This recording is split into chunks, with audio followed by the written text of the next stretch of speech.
So, tayo ay magpuputol na ipopropagate natin. So, ito yung una ko ipopropagate. Yan. So, masyado siyang mahaba. Kaya, dito ako magpuputol na lang.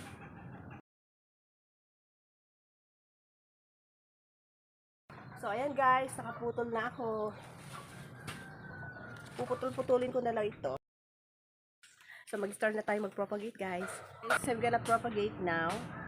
So, water propagation ang gagawin ko. And I'm going to cut in the middle of the internode. So, eto yun. Ayan. This is my way of propagating this.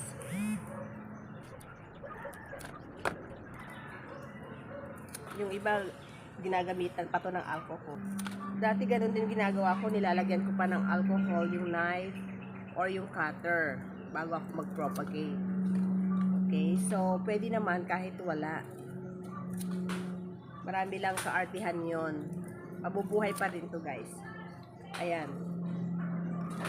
So as you can see, I have already cut in the middle of the internode. Pero eto, medyo babawasan ko kasi sa lupa ko siya ipopropagate. Ayan, babawas tayo. Eto na guys yung nakat. Ayan. Ito na ipopropagate ko, water propagation. Ito na yung gagamitin ko. Kung mapapansin nyo guys, ito yung pinagamitan ng mga faculty ko. Pag tinapon nila sa basurahan, pinupulot ko at hinuhugasan. Kasi ito yung ginagamit, ito yung ginagawa ko. Okay, water propagation ng mga plants ko.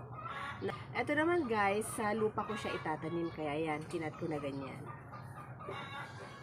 Ilulubog na lang natin dito. Ayan.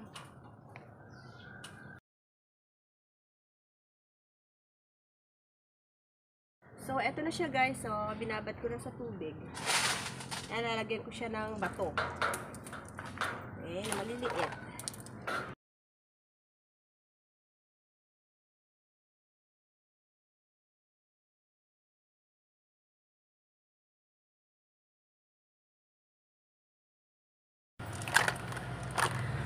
Okay guys, tapos na tayong mag-propagate. So, ililipat na natin sa mas preskong lugar. Hindi mainit.